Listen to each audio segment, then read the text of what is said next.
coge el micro porque se va a grabar. Arratsaldeon, eskerrik asko etortzeagatik, ordu erdi bat beranduago. Bueno, ez dakit zer esan, batzuetan gertatzen diren gauza horiek, ez da? Errepidean, kotxeekin. Hasiko gara, kontua da, nik aurkeztuko duela ekarriko dut pixka liburua ona, eta zergatik argitaratu dugu hemen Euskal Herrian. Eta gero Emanuele garatuko du, ez? Liburu horren egitura, asmoak, en fin, auta bestea. Eta gero guztien artean, prest balin bagaude, sola es al día. Decía que gracias por venir, aunque sea con retraso. No me va a extender mucho, pero un poco sí. Y Emanuel Rodríguez, que ya conocéis algunos, ha venido desde Madrid y ha tenido un percance en la carretera y por eso pediros disculpas, pero es que no ha habido manera, ¿no? De hacerlo antes. Yo querría haber hecho una cosa así un poco extensa, pero la voy a resumir. Este libro es una colaboración de Traficantes de Sueños y Catacrack. Nosotros llevamos casi 2 décadas haciendo cosas con esta gente de Madrid. Es uno de los 3 proyectos que nos apoyó cuando se montó Catacrack, junto con Virus y Chalaparta. O sea, que nos dejaron sus fondos para montar una pequeña librería itunerante, y aquello fue el germen de una cosa que hubo en la calle Curia y que también conocéis. Y desde entonces hemos hecho muchas cosas. Elkarrekin egin ditugu gauza anitz, gaunitz eta anitzak. Hemos hecho seminarios, investigaciones, congresos, un poco de todo, ¿no? Con ellos y con más gente. Pero bueno, aprovecho también para decir que, que nuestra deuda con Traficantes es muy grande, aunque la vamos, yo creo, equilibrando la relación con el tiempo, pero para agradecerle a Emanuel y a Traficantes, toda la generosidad que han tenido, ¿no? Incluido con cómo se ha gestado este libro. Voy rápido de todas maneras. Nosotros llevamos tiempo compartiendo una preocupación de que desde un tiempo a esta parte, aquí es donde no me voy a extender, si hubiéramos tenido tiempo lo habría desarrollado más, ¿no? Pues hay una creciente, digamos, mirada estadocéntrica, ¿no? En el campo de la ruptura, en el campo de, cada quien que la llame como quiera, de la izquierda transformadora, de revolucionaria, radical, de la impugnación, como se quiera, ¿no? Y de alguna manera se han abandonado otras hipótesis, ¿no? Y ahora es prácticamente, ideológicamente quizás no se aterrice de forma tan clara, pero políticamente toda la gente que todavía recorre los colectivos que se reivindican de tradiciones comunistas, sean estas libertarias, sean asamblearias, consejistas, leninistas, etcétera, etcétera, ¿no? Que no olvidemos que en el programa de Máximos, aparte de una sociedad sin clases, también hay una sociedad sin Estado. En todas ellas, lo que nos encontramos es con que eso está, ahora mismo en esta última década ha sido bastante relegado, ¿no? Es una inercia que viene de atrás, ¿no? Por así decirlo, de otras derrotas, ¿no? Históricas en los últimos 100 años. En concreto, además, en esta década, que va a ser una década ya, que si os acordáis, que por supuesto que os acordáis, hace 10 años que entraron un montón de gentes a gobiernos institucionales, a municipales, de diputaciones, de comunidades autónomas, etcétera, etcétera, ¿no? Y primero gobiernos del cambio, luego gobiernos del progreso, etcétera, etcétera. Y entonces, es una década y 10 años se puede hacer un balance, ¿no? Si se quiere y analizar, ¿no? en qué se va materializando ese Estado, ¿no? Ese Estado que es el Estado real, que es el Estado que, a falta de cuando se tome el Palacio de Invierno o ese tipo de cosas, es el Estado liberal y burgués con el que convivimos, ¿no? Y ahí está toda esa discusión, ¿no? ¿Se pueden desmontar la casa del amo con las herramientas del amo? ¿Se puede pasar de un Estado liberal y burgués a un Estado socialista y luego a una sociedad sin Estado? Pues ese sería un debate, ¿no? Pero otro sería ver, y voy acabando, en qué medida en estos 10 años, ¿no?, donde por así decirlo, la gestión de lo institucional está estirada, si se quiere, hasta el límite de lo posible, ¿no?, en el sentido de que no hay más fuerzas capaces de empujar fuera de las instituciones, ni más estructuras políticas, digamos, con agendas más rupturistas, constituidas, ¿no? Y entonces hay que ver estas administraciones, más allá de esas consideraciones que hacemos sobre, vamos a decir, desorientaciones ideológicas de distinto tipo, ¿no?, o realineamientos que podrían ser también legítimos, pues qué es lo que en dónde nos sitúan, ¿no? Hay por hacer un repaso así muy por encima, tenemos que en la cuestión medioambiental, pues digamos, el viento de cola desarrollista, que ahora se acelera con este pacto verde, con esta transición capitalista, ¿no?, este nuevo pacto verde capitalista, en Nafarroa tiene proyectos extractivistas como las granjas, las macrogranjas de ganadería, pero también la explotación del territorio a través de parques eólicos y solares, toda la cuestión del binomio Pantano-Ituiz-Canal de Navarra, el tren de alta velocidad, el proyecto este gigantesco de la mina Muga en la zona de Sangüesa. Y en general podemos decir que las administraciones de 10 años, insisto, de cambio, pues han hecho entre poco y nada.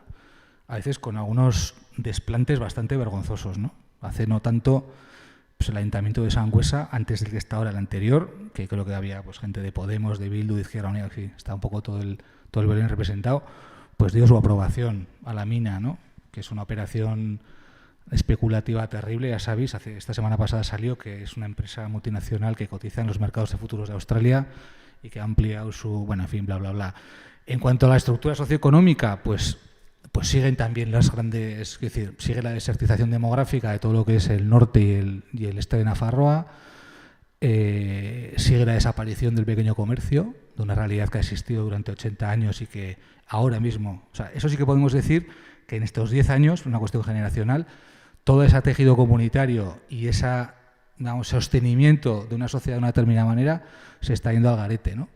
Y se está yendo al garete y, entre tanto, pues no ha venido IKEA porque, aunque el gobierno del cambio le concedió el PESIS, pues al final a la multinacional no le salió encaje, pero si no nos habrían colocado un IKEA.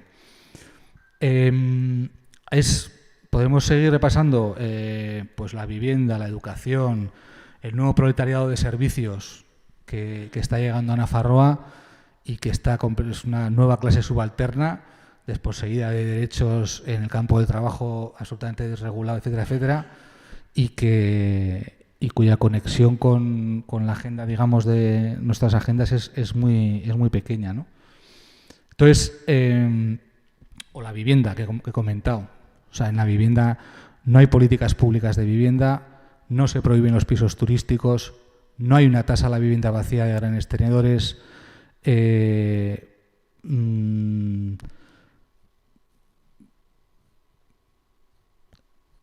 Todo es básicamente muy similar a lo que ocurre en otras partes de la península, donde la vivienda, digamos, que articula una división del trabajo continental aterrizada aquí, en forma de sector servicios, etcétera, etcétera. Entonces, bueno, o sea, no me extiendo, pero aunque tenía intención de hacerlo, pero de alguna manera el punto de partida sería una mirada crítica.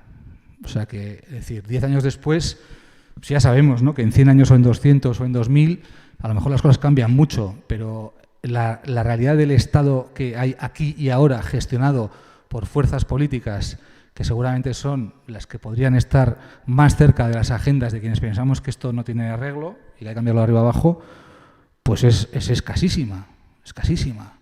O sea, el otro día el concejal de vivienda de Pamplona, a la pregunta de qué piensa hacer con los 300 chavales que hay que están durmiendo en los polígonos, que ya son 100 más que el año pasado, pues dijo algo así como que el ayuntamiento no tenía recursos. Eso la misma semana que ha salido, si sabéis, que Pamplona es prácticamente un paraíso fiscal y que es la que tiene el sistema fiscal más liberal, más reaccionario y menos progresivo de toda la península. O sea, esta es la que menos, exactamente la mitad, tributa a la gente la mitad de pasta que en Donosti, en Gasteiz, etcétera, etcétera, ¿no? Mucho despiste, mucho morro también, gente que no se está poniendo las pilas en las instituciones, y por eso yo creo que este libro, acabo ahora ya así, tiene mucho sentido, porque y me he dejado toda la parte de la pandemia, o sea, de toda la, en fin, pero digo, tiene mucho sentido porque se tiende a pensar que las propuestas más allá del Estado corresponden a, digamos, a hipótesis políticas, incluso a miradas antropológicas y sociales anteriores, ¿no? y clausuradas, ¿no? y correspondientes a sociedades menos avanzadas. Traigo también este libro que habla, luego si queréis lo comento, ¿no? que habla bastante de esto, y yo creo que nada más lejos de la realidad, que en absoluto. Es decir, que cualquier futuro que podamos imaginar o que queramos imaginar está más allá del Estado. Otra cosa es que sea muy difícil, ¿no? Pero esa es yo creo que es la hipótesis fuerte de este libro, que ahora os va a comentar Emanuel, y que pone en valor una experiencia mundial, porque es que como puede llamarse, de millones y millones de personas que durante milenios o siglos han estado de manera consciente y colectiva articulando sus sociedades, a veces muy complejas, con toda una serie de estrategias en torno a la cultura, el urbanismo, la violencia del Estado, etcétera, etcétera, la economía, deliberadamente digo, más allá del Estado. Y todavía hoy no sé en qué medida lo siguen haciendo, porque este libro tenía unos años. Entonces, bueno, sin más preámbulos, Emanuel. Bueno, disculpad el retraso. ¿Conocíais al autor, el libro, alguna cosa? Nada, o sea, es más o menos un poco en blanco, ¿no? ¿Sí? ¿Y a un antropólogo que se llamaba Pierre Clastres? ¿O tampoco? Nada. ¿Y a a David Graeber? Tampoco. Bien, vale, no pasa nada. Pues mirad, en estos últimos años, ya décadas, desde los 70, hay una corriente, yo creo que en la antropología y en determinados ámbitos, por ejemplo, él es un historiador agrario, cualquier cosa que sea eso en Estados Unidos, donde existen departamentos para todo, ¿no? Y en el ámbito, vamos a decirlo así, de las ciencias sociales, aunque lo de ciencias sociales siempre suena un tanto contradictorio, hay una renovación bastante fuerte a la hora de interpretar pues, lo que ha sido, como nosotros consideramos las sociedades, ¿no? Nosotros consideramos las sociedades habitualmente a través de una historia política, que es una historia organizada no solamente, si queréis, en la crítica que se ha hecho habitual de cuando tú aprendías, pues digamos, en los años de franquismo, la historia de España y se prolongaba hasta los Reyes Godos, entendiendo que eso era más o menos lo mismo, sino que entendemos la historia siempre a partir de unidades estatales relativamente coherentes y pueblos que se encuentran encerrados de ellas, ¿no? Lo que se viene señalando básicamente desde el ámbito de la antropología es que eso es una mirada que no corresponde a la realidad histórica ni tampoco a la antropológica. Por ejemplo, este de Pierre Clastres se hizo muy famoso por un libro que se llamaba La sociedad contra el Estado, donde él trabajaba, vivió de hecho bastantes años en sociedades amerindias, pues con los tupí guaraní, con otros pueblos amazónicos, no sé si también con alguno patagónico, y en donde básicamente lo que decía es la mayor parte de las sociedades evidentemente no tienen una estructura burocrática estatal y cuando tienen jefes, jefaturas, pues estos están muy controlados por la propia población. Básicamente cualquier jefe que se desmanda, pues estas sociedades amerindias tenían una serie de maneras de controlarlo, de echarle para abajo, de reírse de él y en caso de que no obedeciese, pues muchas veces se lo liquidaban, ¿no? Y esto pues son instituciones mucho menos verticales de las que podríamos imaginar. Este que también os reconozco, El amanecer de todo, de David Wengrow y David Graeber, también es otro libro que ha tenido un éxito bestial, que básicamente lo que pone es como patas arriba toda la manera en la que nosotros hemos concebido el origen de la desigualdad, del patriarcado, del Estado, etcétera. Y este James Scott pues va un poco en esta línea. Sacó un libro no hace mucho tiempo, hace ya décadas, Chalaparta, que se llamaba La estética de la resistencia, quizá os suene, era cuando Chalaparta era todo colorinchis, bueno, es igual.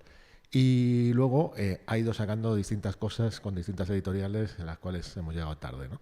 Pues una es Ver como el Estado, otros Contra el grano, etcétera.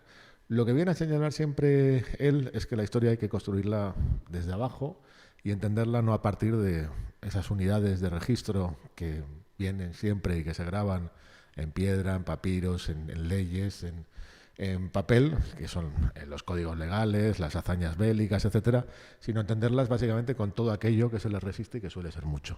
Entonces, esta historia que nos presenta aquí es una historia del sudeste asiático que podríamos considerar alternativa. Y me voy a levantar, aunque estoy un poco cojo, y os cuento, ¿vale? Este es... A ver si no me doy otra hostia. Este es un mapa del sudeste asiático. No sé si a lo mejor alguno habéis estado por ahí o lo que sea. Bueno, pues veis aquí Tailandia, Camboya, Laos, Vietnam, Birmania, etcétera, y China, ¿vale? Es un mapa que pretende ser un mapa de altitudes, ¿lo veis? Como suelen ser los mapas, si vais al monte, pues lo habréis visto 50.000. No se ve aquí muy claramente, pero bueno, a más claro son valles, ¿vale? Llanuras aluviales, como la del Mekong, la del río Irrawaddy.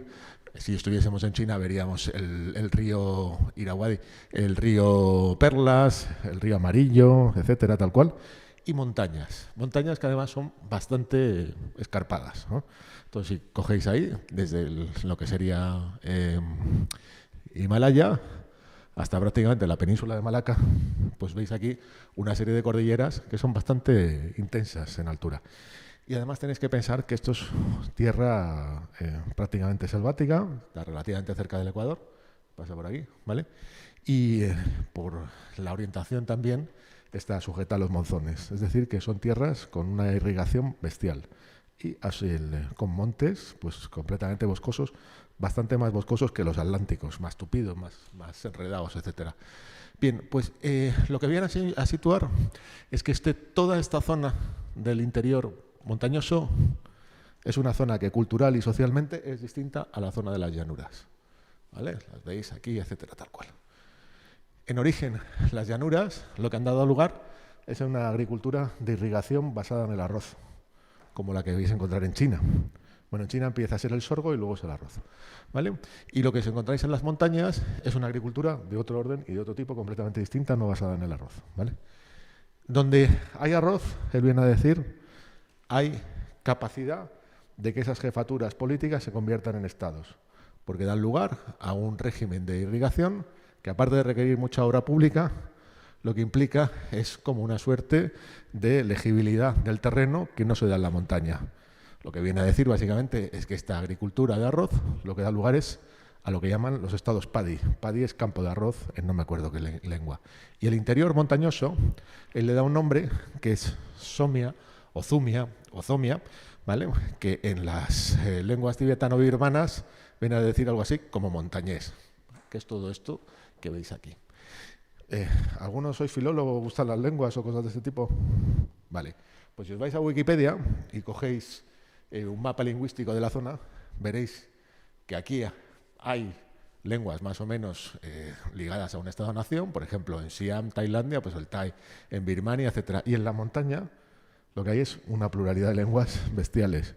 A veces con los 3 grupos lingüísticos de la zona, las lenguas birmano-tibetanas, las Thai, las austronesias, las lenguas siníticas, etcétera. Es decir, un follón. De hecho, no sé, me parece que hay como unas 600, 700 lenguas ahí, ¿vale? ¿Y qué es lo que viene a decir?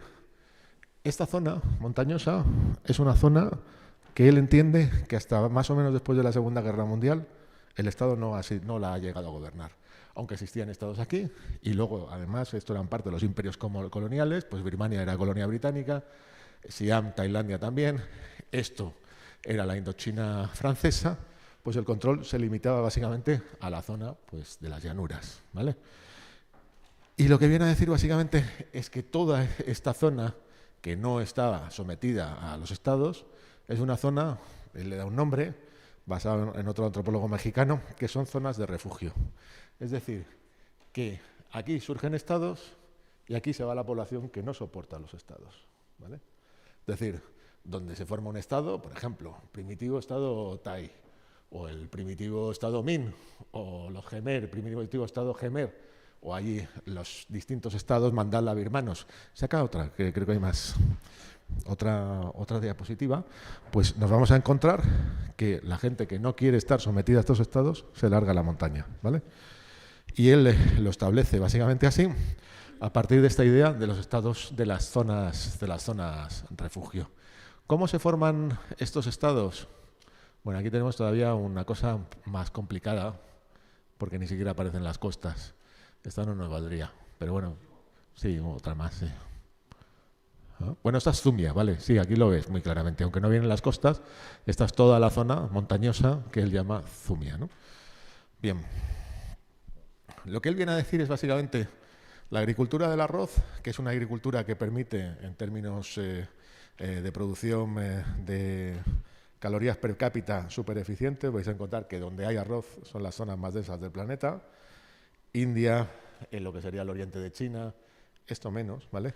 Pues básicamente esa agricultura basada en el arroz es una agricultura que permite, como en Occidente, por ejemplo, en Oriente Medio y en Europa, la agricultura de azada, que haya un Estado o una jefatura que acaba imponiéndose, puede ser una élite guerrera, religiosa, etcétera, que acaba imponiéndose sobre la población y la acaba sometiendo a un censo. Es decir, tú puedes determinar en las parcelas lo que produce un campo de arroz, que puede tener 2 o 3 cosechas, y además puedes determinar que la gente que esté trabajando en ese campo de arroz se quede ahí. Mientras que en la montaña no llegas. La razón por la cual eso no se llega, que eso te lo encuentras en muchas otras culturas, la presenta aquí.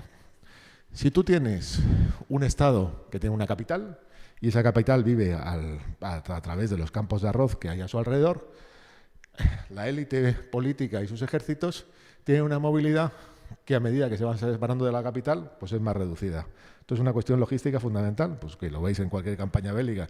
Tú te vas separando de un determinado sitio y te cuesta más alimentar a esta gente.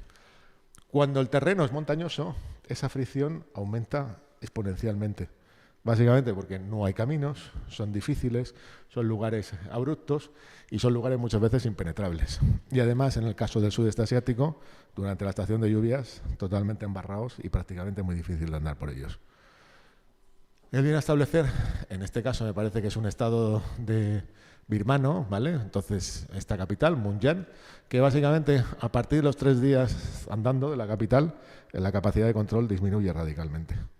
Y que esa capacidad de 3 días andando disminuye en la medida que el terreno se va haciendo más abrupto. Él habla así básicamente de la fricción del terreno, ¿vale? Y este estado PADI tiene el problema fundamental de que si aquí hay campos de arroz y esos campos de arroz es con una población sometida y tú quieres someter este terreno montañoso, a partir de un determinado momento tú no tienes ni capacidad siquiera de que tus ejércitos y tu gente, la gente que vive, por ejemplo, en esta zona, se escape a zonas todavía más montañosas y se largue, ¿vale? Es decir, invierte de alguna manera lo que ha sido una de las tónicas fundamentales a la hora que nosotros empezamos a entender la historia, que es que básicamente la agricultura, y sobre todo determinado tipo de agricultura, es un avance cultural y que el Estado es un avance civilizatorio. Él lo que viene a decir es que en toda la historia antigua y la prehistoria se distinguen simplemente porque hay lugares donde se escribe y lugares donde no. Pues básicamente lo que nos encontramos es gente que pasa de los estados, o sea, que no quiere estar sometida a un censo, a una explotación, a un trabajo forzado, a una esclavitud, etcétera. Parece relativamente obvio, ¿no? Y que los lugares en donde ese estado pues, le es más difícil gobernar, la gente tiende a escaparse de ellos. Y de hecho, si tú se hiciese una historia del sureste asiático, lo que veríamos es que estos estados PADI, estos estados mandala, estos estados de los campos de arroz, pues se encuentran que están sometidos a dinastías y en cuanto la dinastía cae o hay un problema, normalmente lo que la gente se larga inmediatamente o una zona bélica. Se va a las montañas y empieza a vivir allí de otra manera. ¿Vale? Eso es lo que sería Zumia, ¿no?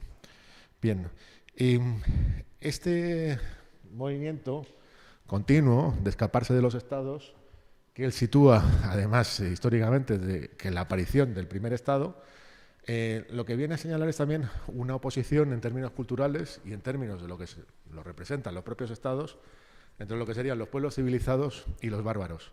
Es decir, el bárbaro no es previo al Estado, a la civilización. El bárbaro es consustancial al Estado, es aquel que no es integrado dentro del Estado, aquel que se le resiste. Incluso llega a decir que todas las formaciones tribales, que se consideran históricamente pues, como una especie de restos paleolíticos, ¿no?, de gente que vive pues, con una agricultura relativamente primitiva, de la caza a la recolección, no son formaciones primarias, antiguas, sino secundarias, es decir, que son coetáneas al Estado. En términos históricos, que esto sería más largo de explicar, hay un movimiento, todo esto son ciudades-estado, ¿vale?, pero hay un movimiento del Imperio Chino, los Han, con varias dinastías, los Ming, los Qin, etcétera, que lo que va llegando, veis el río rojo este, va llegando desde la parte oriental, esto es Macao, lo que se ve ahí, el Golfo de Tonkin, y va ocupando la zona de montaña progresivamente en un movimiento de varios siglos. En ese proceso hay un proceso de asimilación imperial de las poblaciones que había previas ahí, se vuelven Han, pero también hay un montón de bolsones de gente que son de otras etnias y que además el Estado chino ahora mismo lo reconoce. Los Ming, los Miao, hay un Lin Biao, no sé qué, hay un montón de pueblos tal. Pero la buena parte de estos pueblos lo que hacen es meterse aquí y convertirse básicamente en pueblos que viven en Zumia. Y además con unos niveles de mezcla bastante altos, bastante fuertes, ¿no? Bien, él dice que aparte de esa diferencia entre pueblos civilizados y bárbaros, lo que los chinos llamarían los pueblos cocidos, los civilizados, y los crudos, los bárbaros, un poco en la línea también de ciertos antropólogos, se reconoce también en las prácticas religiosas. Las religiones de los estados son religiones de salvación. Son, por ejemplo, el budismo, el hinduismo, el islam, el confucianismo en Oriente Medio, el cristianismo, el judaísmo, el zoroastrismo, etcétera, todos. Del bien y el mal y la salvación, ¿vale? Y lo que viene a decir, y además tienen siempre una misión civilizadora, es decir, que aquel que forma parte de esa religión pues es integrado de alguna manera dentro de la civilización. Mientras que en los pueblos que viven en la montaña, aunque a veces son eso, tienen movimientos mucho más heréticos, mucho más libres y a veces conservan religiones de tipo animista. Básicamente, y la propia ideología se construyen de otra manera, ¿no? Totalmente diferente. Os preguntaréis, si estos viven de la agricultura de arroz, ¿de qué vivían ellos? Él dice incluso que la agricultura que ellos usan, los pueblos montañeses sin Estado, es una agricultura que está pensada en términos de resistencia. Es una agricultura que es de tipo de quema y roza y que además es una agricultura que conoce las técnicas agrarias del valle, porque estos pueblos proceden del valle, y que es una agricultura basada en una horticultura fundamentalmente de tubérculos. ¿Por qué? Porque los tubérculos no son mensurables y además los tubérculos se conservan en tierra, ¿vale? Es decir, si tú hablas, por ejemplo, de tubérculos, algunos son del Nuevo Mundo, pero ñame, ñuca, mandioca y luego las batatas que vienen del Nuevo Mundo, tú puedes conservarlas una temporada debajo de tierra. Es decir, que si hay una incursión de algunos de estos estados o una racha de algunos de los pueblos que buscan esclavos dentro de esta zona, pues la dejas ahí, vuelves y la recuperas, ¿vale?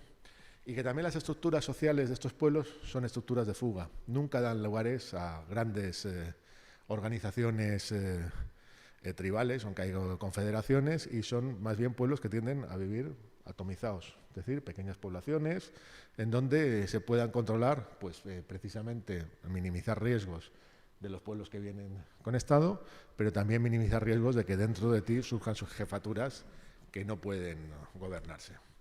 Incluso Scott le dedica un tiempo a lo que llama la escritura. Bueno, lo que llama no, lo que consideramos la escritura. Es decir, los pueblos con Estado son pueblos con escritura. Los pueblos que viven en Zumia son pueblos que conscientemente muchas veces, en sus propios mitos y ritos, dicen que hemos abandonado la escritura. Porque la escritura está identificada básicamente con los censos, la cuestión fiscal, ¿no?, los contratos también, la propiedad y también la cuestión de las leyes y de las sagas, ¿no? Es decir, los aparatos de legitimación pues de lo que serían estos linajes, etcétera.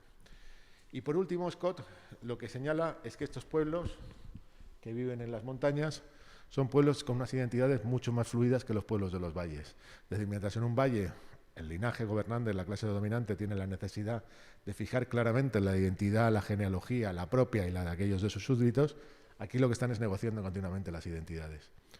No solamente hablan varias lenguas entre ellos, sino que además adoptan distintas definiciones según con quién hablen. Es decir, que pueden negociar su propia identidad. Y que ellos mismos son mezcla. O sea que la mayor parte de estos pueblos no son pueblos étnicamente puros, sino que son pueblos que son una combinatoria de otros, ¿vale? De fugados muchas veces, aunque establezcan sus propias tradiciones, etcétera. Y que tienen muchos de ellos capacidad de asimilarse y negociar con otros identidades compartidas. Que eso también yo creo que es interesante, porque destruye la idea de un pueblo, una identidad, un Estado, ¿no? Aquí se habla de otra cosa completamente distinta. Y una última cuestión que también señala, que yo creo que es interesante, es que estos pueblos, sobre todo a medida que se han ido acorralando progresivamente en la historia, han dado lugar a tradiciones religiosas de tipo mesiánico.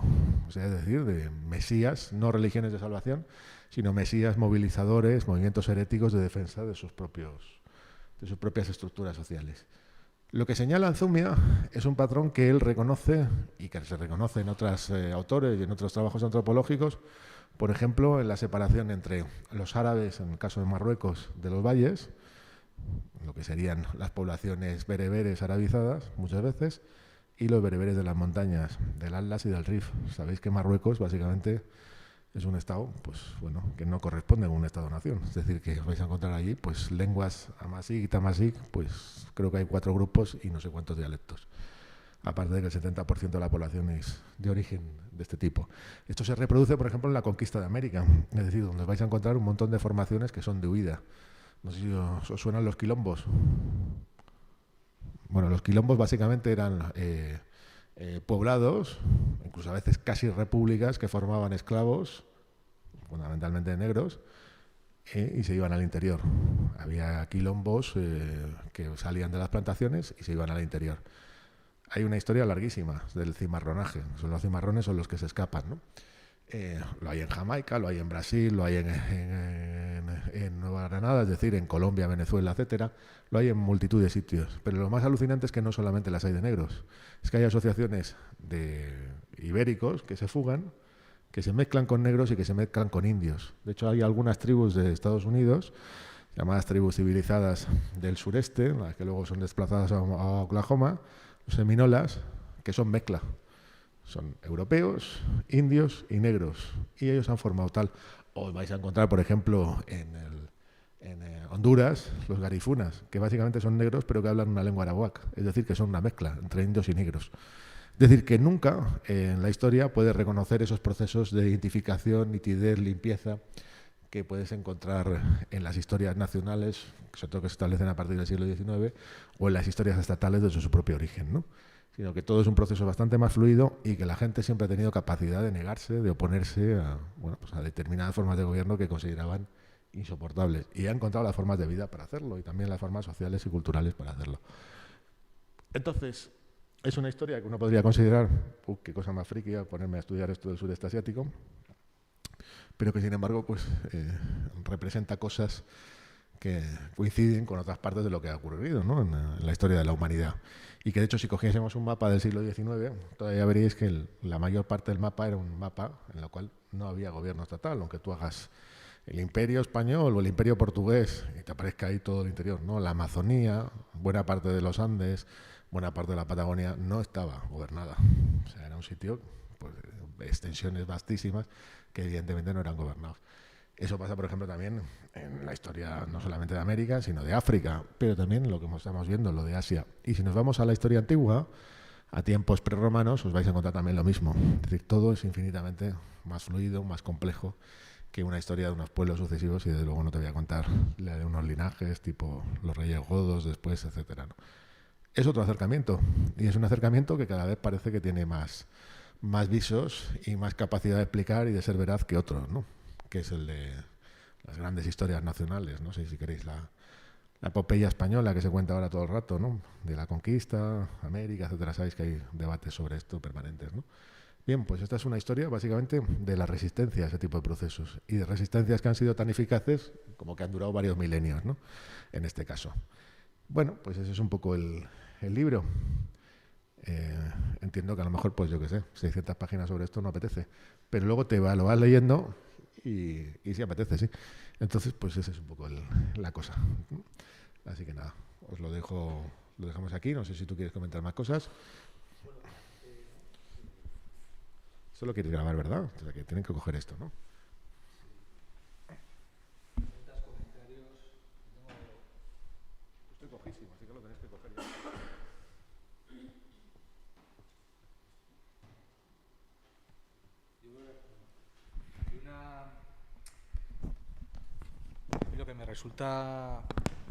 Lo que me resulta bastante sexy, ¿no?, y fascinante de este libro es que sale también en este otro.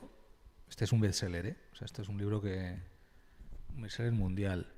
Es que se está poniendo desde la academia, vamos a decir, en cuestión, o sea, la historia de la humanidad, tal cual. Lo pone en la contraportada del Amanecer de Todo, ¿no? Es decir, que la historia de la humanidad tiene mucho más que ver con planteamientos como los nuestros, en los que hay una inmensa mayoría de la gente que resiste a las formas de dominio estatales, ¿no? Eso por un lado, que no es tan evidente.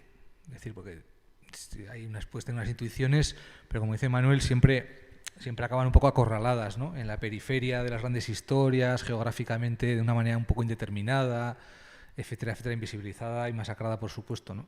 Entonces eso por un lado. Me refiero en la pugna ideológica también, ¿no?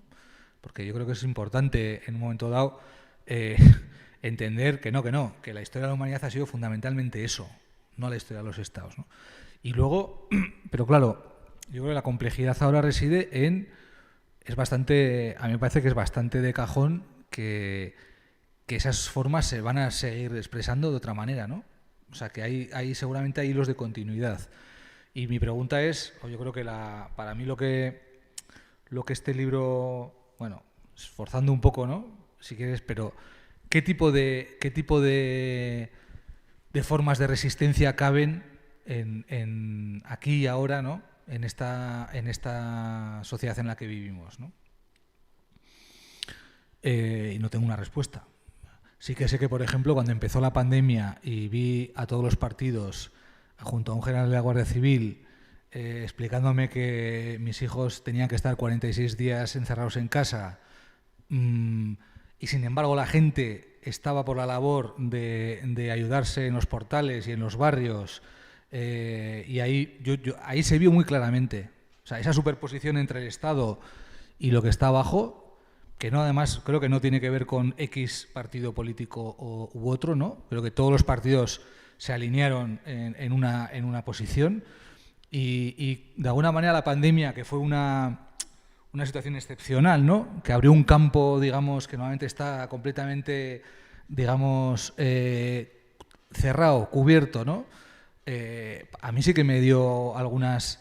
Es decir, me pareció que mostraba que la gente estaba mucho más por colaborar al margen del Estado de lo que aparentemente nos quieren hacer creer, que era mucho más capaz de sostener esas cosas, y porque además, si aquí no murieron 7.200 personas como en Madrid, no nos engañemos, es porque aquí no había miles de personas en las residencias, porque las de aquí también están privatizadas y los partidos de aquí hicieron lo mismo que en Madrid y habrían muerto igual aquí en Iruña, en Bilbao, en Gasteiz o en Zaragoza. Murieron en Madrid y en Barcelona porque la gestión del capital, pues bueno, tiene esas, digamos, esas declinaciones en las metrópolis, ¿no? Si usted es de clase popular y está en sus últimos años, pues es prescindible. Entonces, nosotros no es por... Yo creo que lo que hay que hacer es seguir experimentando en formas de... o tratar todo el rato de construir espacios de antagonismo y de contrapoder, de una manera, digamos, compositiva, ¿no? O sea, todo el rato interrelacionándote con la realidad, no de una manera ajena a la realidad, pero que ahora mismo, y lo relaciono otra vez con lo que he comentado al principio, sinceramente no tiene ninguna pinta de que los grandes problemas a los que nos enfrentamos en esta ciudad, por decir algo, podría ir ampliando la fricción del terreno e irme hasta el Nervión o hasta donde fuera, no se van a solventar a través del Estado, no tiene ninguna pinta. No. Es decir, todo esto que hemos comentado son problemas que claramente empezarán a solucionarse si hay desde fuera del Estado movimientos que construyan una agenda de impugnación fuerte y generen otros movimientos. Si no, lo que estamos viendo es pues una continuidad que además cada vez es más disciplinante, ¿no? Entonces, por ese lado, aunque es Aunque es un texto, es un aterrizaje, como dice Manuel, un poco friki, si quieres, porque nos pilla lejos, pero para mí, estos dos libros yo creo que son imprescindibles para empezar a tener, digamos, una cobertura ideológica fuerte, ¿no? Para esa nueva, yo creo, ese nuevo impulso que hay que darle a la política más allá del Estado, ¿no? No sé si alguno tiene otras ideas o alguna. Sí. Bueno, lo primero, que no sé si voy a conseguir decir todo lo que pienso, porque, a ver, igual ampliar un poco el espectro. Tú hablabas de Iruña hasta el Nervión. Yo vengo de Iparralde, del País Vasco Norte, y ampliarlo igual un poco más también hasta lo que la llaman la frontera y al otro lado del Pirineo, digamos. A partir de la antropología, hay un libro súper interesante escrito en francés y luego traducido al euskera por una antropóloga inglesa que se llama Sandra Ott y que es Artzain Komunitateak, no me acuerdo bien de la traducción al euskera, pero es comunidades de pastores en la montaña vasca, y es la historia un poco del pueblo de Santa Gracia. Santa Gracia es un pueblo pequeñito en Suberoa, no sé si conocéis Suberoa, o sea, está al otro lado de Navarra. Y entonces en ese pueblo hay una organización muy particular que ha durado hasta los años 80 casi, hasta que se metió, vamos a decir, la industrialización de la agricultura y el capitalismo y en las mentalidades y en las maneras de organizarse de la gente. Pero esa gente, hasta entonces, habla Sandra Ott, se organizaban de una manera que conseguían destruir todas las posibilidades de jerarquización y de toma de poder de unos elementos de la sociedad sobre otros, y no solo de, por ejemplo, de las personas sobre el medio ambiente, sino de los hombres y las mujeres entre ellos, era una forma de organización social que conseguía que no se instauraran toma de poder de unos sobre otros. Y a eso le llamaban en Santa Gracia Unguilla. Unguilla es el círculo. Y el círculo, bueno, a ver, hay dos libros que son, yo soy anticlerical, pero son pequeñas Biblias, digamos que son, son material para pensar súper interesante. A ver, voy a hacer la apología, lo siento, pero escribimos un libro que se llamaba Comunidades sin Estado en la montaña vasca, y en él hablábamos, a nosotros se nos ocurrió, a Sales y a mí se nos ocurrió hablar de la ideología del círculo. Hablabas tú de qué herramientas podríamos poner en práctica, en marcha, para reorganizarnos o para salir de esto que es insoportable. Y podría ser, entre otras, la ideología del círculo. Para ir rápido y no quiero monopolizar, podría ser, concretamente en Santa Gracia, gracias al círculo, al dizkatzia, o sea, a girar, a cambiar posiciones de trabajo, una situación que podía ser súper piramidal, que existía en el Pirineo, en Huesca, por ejemplo, la organización de los pastores, pues gracias al hecho de que se tornaban en los puestos de trabajo distintos, no había ninguna jerarquización. El hombre, que además tenía puesto de mujer, o sea, simbólicamente se volvía una mujer en el trabajo que había que hacer en la chabola, arriba en el monte, para hacer los quesos. Voy muy rápido, igual no me explico nada. Pues ese hombre que era mujer, que digamos que era el que tenía que hacer el fuego y recoger las cenizas, al día siguiente se volvía la persona que era responsable de los quesos.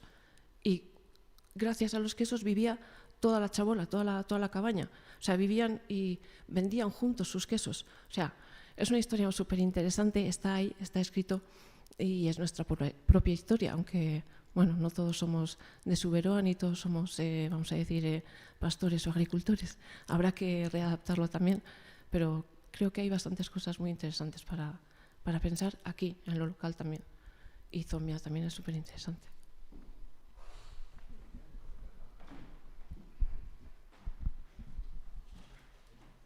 Históricamente, para los pastores el Pirineo ha sido un lugar de refuerzo.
¿Más?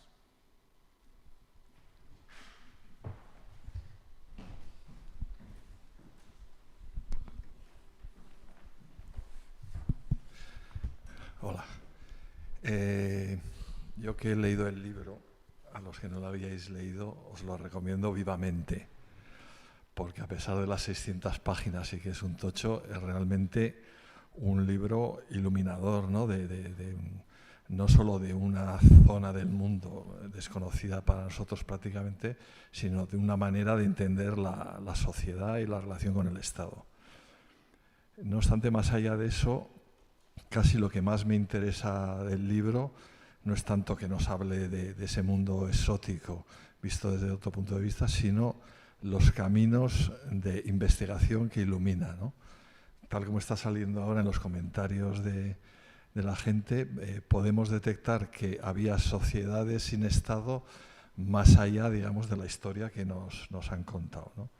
Entonces, mi pregunta, no sé, para los profesionales del tema o para los interesados, es si a partir de libros como este se podría hacer una línea de investigación sobre este tema, pero no solo sobre estas regiones remotas, sino sobre periodos históricos aparentemente bien conocidos, ¿no?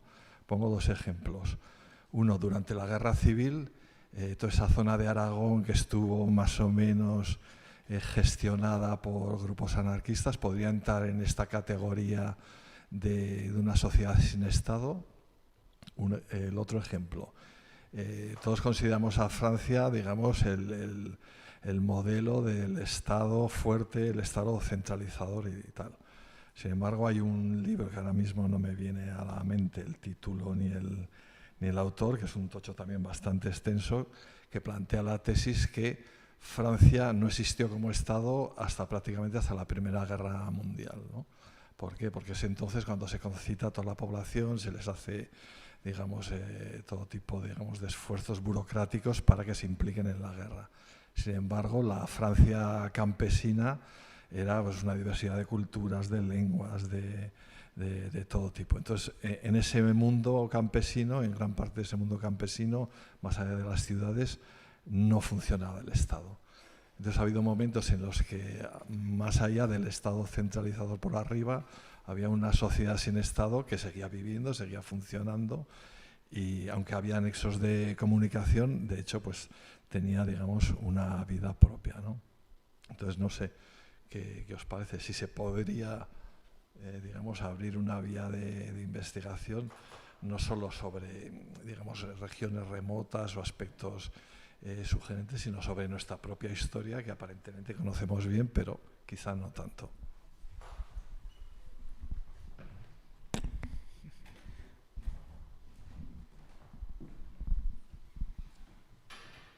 ¿Más? ¿Opiniones, preguntas?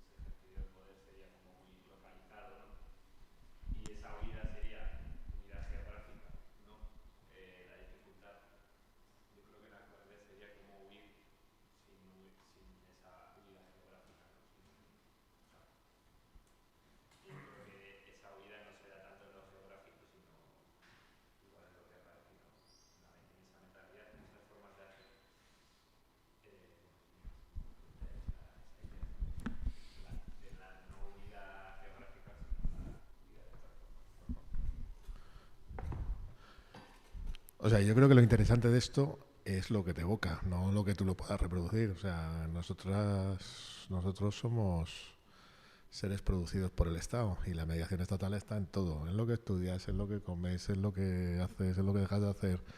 O sea, no sé, es mercado y Estado en lo que vivimos, ¿no? O sea, puedes ser muy anticapitalista, pero vives en esto, vamos, ¿no? No es fácil huir. Entonces, lo que yo creo, para empezar, es que te sitúa en otro lugar. O sea, que todas las prácticas de resistencia del siglo XX, salvo la minoría anarquista, por decirlo así, han estado basadas básicamente en tomas el Estado y lo organizas tú para tus propios fines, ¿no? O sea, es como la idea, si queréis, como de la ingenuidad de la palanca estatal. Coges el aparato, el poder del Estado y transformas la sociedad, ¿no? Pues no sé, o sea, es el ejemplo bolchevique, toman el Estado. Y un poco el primer Lenin Lenin del 17 de El Estado y la Revolución se convierte en el Lenin del 19 de conservar la administración zarista e impulsar lo que había sido la economía de guerra como ejemplo de lo que debería ser una especie de comunismo de guerra, ¿no? No es... esto te sitúa en otro lugar.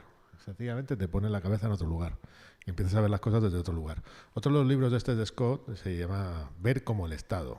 Entonces te hace una revisión a distintos procesos revolucionarios, algunos muy poco conocidos. Por ejemplo, te habla de Tanzania. Sabes que ahí hay un proyecto, quizás lo pronuncie mal, las comunidades de Umamá. Entonces él decía básicamente Nengere, no me acuerdo cómo se llama, Nengere, y el apellido, ni idea. Bien, pues básicamente lo que estableció pues era un sistema pues de comunalización agraria basado en instituciones propias, pero totalmente guiado y administrativa y burocráticamente por el Estado. Fue un desastre. O sea, se fue al traste, ¿no? Y así suma y sigue, ¿no? O sea, y por ejemplo, como se lee muchas veces la historia a partir de los grandes logros culturales, esa es la matriz en la cual observamos o leemos historia. Da igual que sea aquí, en China o en cualquier otra sociedad. Básicamente el protagonista es los logros civilizatorios y estos logros civilizatorios asociados a entidades estatales. Da igual muchas veces que sean de izquierdas o de derechas, ¿no? Siempre hay cosas que se resisten y que se organizan de otra manera, pero nunca tienen rango objeto de sujeto histórico. Pues si queréis, en la historia reciente, pues buena parte del movimiento obrero, sobre todo el previo al de los años 30, en el gran ciclo revolucionario, lo que tendían a generar contrasociedades, que estaban muy organizadas en términos autónomos, yo qué sé. La misma CNT tenía capacidad de organizar pues buena parte de la vida de la gente que participaba en el movimiento libertario de una manera completamente al margen de la sociedad burguesa, o bastante al margen de la sociedad burguesa. Ejemplo de las colectividades de Aragón, pero da igual, las de Cataluña, las de La Mancha, las de Madrid, las de Andaluzas, etcétera, era que había una capacidad de planificar y de proyectar al futuro a partir de la realidad que tú ya construías. El problema es que tú no tienes ese tipo de realidades ahora mismo. Muy difícil, ¿no? Proyectar algo que, pues yo qué sé, si eres trabajador en lo que sea, funcionario en lo que sea, pues es complicado que tú proyectes porque no hay una realidad, si queréis, comunitaria que te permita pensar en esos términos, ¿no? Pues aquí lo que te habla Enzumia es cómo te fugas tú, exactamente, no geográficamente, sino de otra manera. Para probablemente lo que es el cuerpo social más rico del planeta, pues esto no es, pues tampoco va a ser una opción muy mayoritaria, ¿no? Me refiero a los europeos, estadounidenses y algunas zonas de Asia-Pacífico, ¿no? No es, pero para el resto del planeta es buena medida, pues bueno, la forma de organizarse cotidianamente, es decir, buscarse la vida y organizarse con otros. A veces no de formas que consideres súper justas y evocativas y modélicas, sino muy ambiguas. O sea, que va desde la ilegalidad hasta los ejemplos de los zapatistas, ¿no? Eso yo creo que es lo que evoca, que, o sea, que te puedes construir una historia que no sea una historia de las naciones, que no sea una historia de los estados, que no sea una historia de los grandes avances civilizatorios. Y como siempre se ha dicho, pues ¿cuál es el reverso de la civilización? Pues muchas veces la barbarie y la destrucción. O sea, no hay civilización sin grandes masacres. Eso es así. Históricamente no hay hechos fundacionales de pueblos y de estados sin masacre de lo que había previo y alrededor. Esto te sitúa en otro lugar. Identidades negociadas, plurales, capacidades de construir desde otro lugar, procesos de fuga, donde la gente se hibrida, cambia, etcétera, tal cual. Eso es lo que yo creo que es interesante. Hay 200.000 ejemplos en el planeta. Lo curioso es que te vayas encontrando con cosas que son más, que no es un ejemplo particular. Es una región. O sea, estos son los países de la ASEAN ahora. O sea, esto es uno de los polos de crecimiento del planeta. O sea, Indonesia, Tailandia, Malasia, Singapur, son, Vietnam con más retraso, son economías hiperpujantes. O sea, en 3 días son economías más grandes que la francesa o la española. En 3 días, quien dice 20 años. Pues eso es un poco el asunto. O sea, no es... Si tú te encuentras esto hasta los años 40, de hecho, hasta la guerra de Vietnam, hay cosas ahí, datos curiosos, pues, bueno, pues quiere decir que esa corriente, esa persistencia histórica está ahí y está en muchos de los lugares, ¿no? Eso yo creo que es lo interesante, es ver desde otro lugar. Esa es la cuestión. Tiene otro libro que se llama Contra el Estado, que en realidad en origen es Contra el Grano, y Grain en inglés también es Contra lo Dado, por supuesto, en donde hace un recorrido a la historia de Oriente Medio, de lo que sería Mesopotamia, ¿no? ¿Os acordáis? Tigres, Éufrates y todos los pueblos que se forman allí, las primeras ciudades, Ur, el Imperio Babilónico, el Imperio Neobabilónico, los asirios, etcétera, ¿no? El origen de la civilización, en realidad occidental, aunque es de Medio Oriente. Pues bueno, pues lo que sitúa básicamente es el proceso agrario como un proceso que es hiperambivalente, es decir, que la extensión de la agricultura, primero, no era un hecho desconocido, sino que probablemente hubiese una agricultura, también lo señala en el Amanecer de Todo. Sabéis que hay como una historia climática. O sea, hace 12.000 años se acaban las glaciaciones y empieza un periodo nuevo, ¿no? Que es en términos culturales se le llama...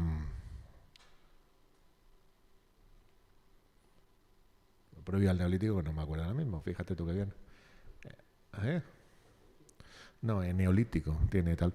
Y es cuando básicamente pues buena parte de las poblaciones quedan fijadas a determinados territorios, pierden cierta movilidad y explotan los recursos de forma estacional y muchas veces con agriculturas, con ciclos vegetales que ellos conocen pero que trabajan sin mucho esfuerzo. Pues por ejemplo, en el Golfo Pérsico es probable que tú con las llanuras de inundación, igual que en lo que pasaba en Egipto, simplemente tirando semillas te crecía el grano y lo recogías y luego tenías otro sistema de explotación en otro momento del año, ¿no?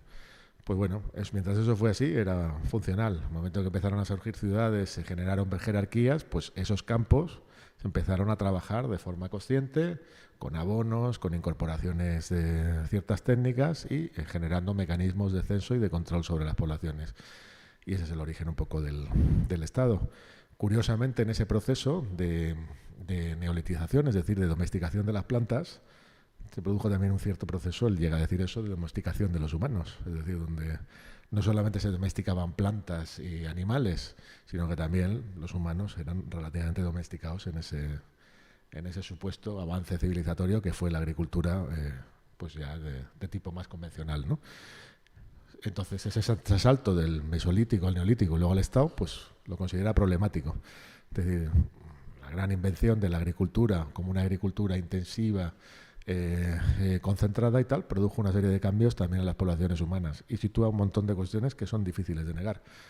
Caída de la esperanza de vida, dietas infinitamente más pobres y epidemias, que muchas veces son por saltos de los animales a los humanos, ¿no? O sea, lo que se llaman las epicenosis, ¿no? O sea, que te encuentras con zoonosis, es decir, de cosas que tienen los animales que te las contagias tú y te enferman, ¿no? Pues, yo qué sé, pues, prácticamente, si queréis, desde la gripe aviar hasta la viruela, ¿no? Bueno, pues eso no se produce en pequeñas poblaciones con regímenes alimentarios mucho más diversos, que no necesariamente son de caza y recolección, sino que también son, pues por ejemplo, de explotación de recursos pesqueros o de esta agricultura, pues relativamente, bueno, pues más sencilla, ¿no? Eso es un poco, o sea, que hay una construcción de una serie de trabajos que van en ese sentido, en todos los campos que os podáis imaginar, hasta los de, si queréis hablar de la historia española, hasta los grandes capítulos de lo que sería el momento fundacional de la nación española, de la Reconquista, pues están ahora mismo puestos en duda de cómo se fue ese proceso, si realmente es un proceso lineal norte-sur o infinitamente más complejo, con comunidades de frontera que no estaban gobernadas por nadie, porque evidentemente ninguno de los contendientes tenía capacidad de gobernarlas. Y esto se ve, por ejemplo, en los imperios americanos. Da igual que sea el imperio portugués, el español o las colonias británicas y el imperio francés. O sea, ya han surgido, por ejemplo, que en la zona de los Grandes Lagos, igual que os hablaba antes de los semínolas, pues hay una zona que se llama hay un libro bastante curioso, la zona cero, en donde vais a encontrar poblaciones, entre ellos parte de las tribus iroquesas, que eran mezcla de inmigrantes europeos, fugados a veces, allí no negros esclavos, pero sí de siervos por deudas, y los propios indios, los propios amerindios. Entonces, que la historia es infinitamente más fluida, más compleja y menos lineal de lo que se suele decir, ¿no? Que tú entiendes a construir la historia como un conjunto de esencias, ¿no? Pues, por ejemplo, en el caso español es la esencia de dónde viene España, pues de los romanos, o hay incluso otros que se atreven a decir de antes. Pues probablemente el Estado como nación, igual que se contaba antes de lo de Francia, no surge hasta el siglo XIX y tarda un montón en imponerse, y en este caso, como bien sabéis, de una forma incompleta. O sea, en la Revolución Francesa, 70%, y en la Comuna de París, la mayor parte de la población de París no sabía francés, hablaba patuá o lenguas de otros lugares. No se entendían del todo de manera muy claro. En los obreros de prácticamente todo el planeta siempre han sido inmigrantes, porque son los últimos en llegar, forzados, esclavos, etcétera. No han sido los oriundos, ¿no? Entonces, pues ese proceso te lleva a pensar las cosas de otra manera, ¿no? Y es después, como tú dices, en el caso de la Primera Guerra Mundial, pues cuando el francés como lengua se impone en buena medida, no solamente por la aplicación de políticas de construcción nacional que venían del siglo XIX, sino por el nombre derramamiento de sangre que es la Primera Guerra Mundial, y el hecho de que esa se significa en términos de una victoria francesa. Pues yo qué sé. Pero bueno, que eso sabréis más algunos de los que estáis aquí que yo. O sea, ese proceso de revisión histórica está en marcha en todos lados. La cuestión es cómo lo interiorizas en un proyecto político que no necesariamente es claro, y que evidentemente tú no vas a destruir ahora mismo al Estado, porque te cargarías todos los sistemas públicos de un plumazo y bueno, pues sería una situación terrorífica.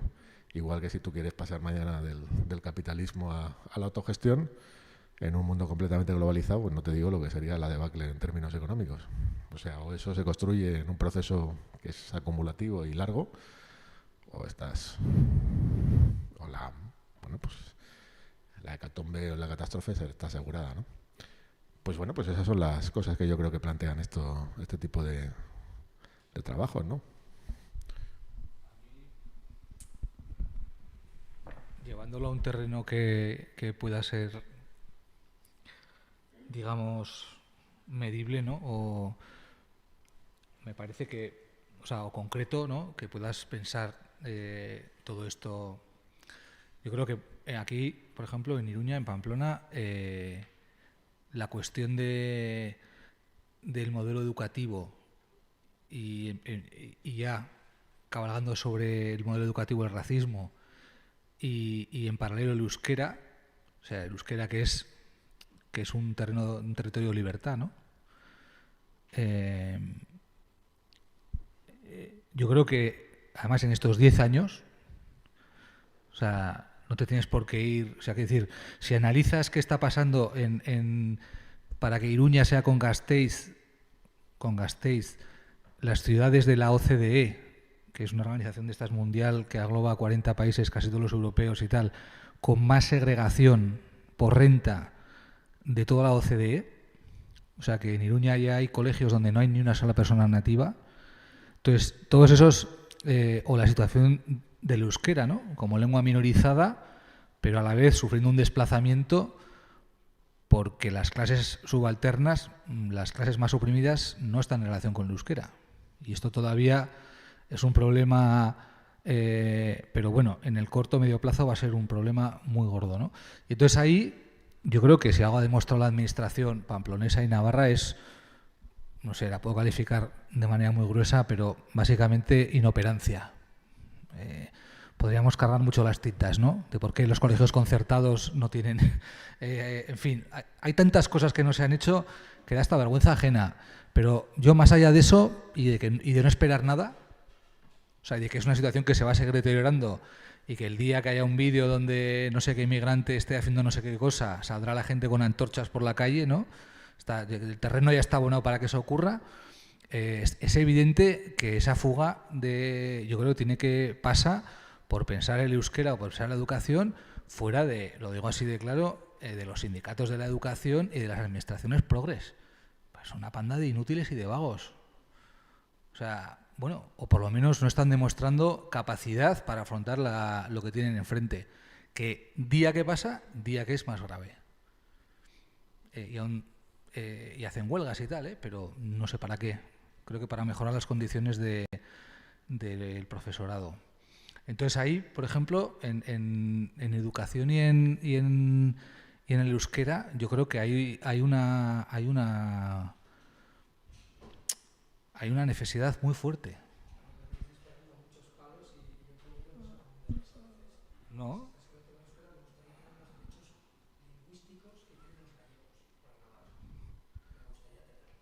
Pero que eso da igual. Eso da igual.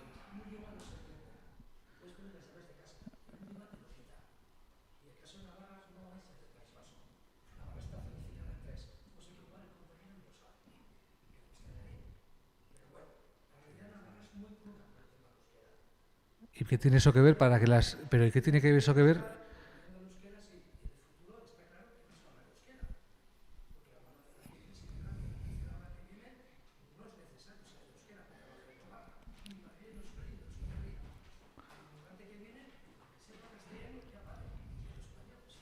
Pero siempre ha sido así. La cuestión es que ahora no hay inmigrantes en las ikastolas. Hemen ez dago etorkinik ikastolan, hori da kontua. Ez dago etorkinik, ez dago.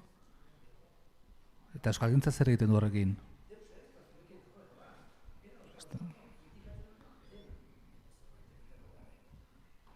Ari gara, bai. Bueno, pues si no hay más... Porque yo no sé qué hora es, pero ya es tarde, ¿no? 9:45. Oye, pues es que ricasco por venir, media hora tarde, y a ver si algunos animáis o alguna a leer. También os lo podéis descargar por internet y que sea inspirador. Bueno, es que ricasco, Manuel.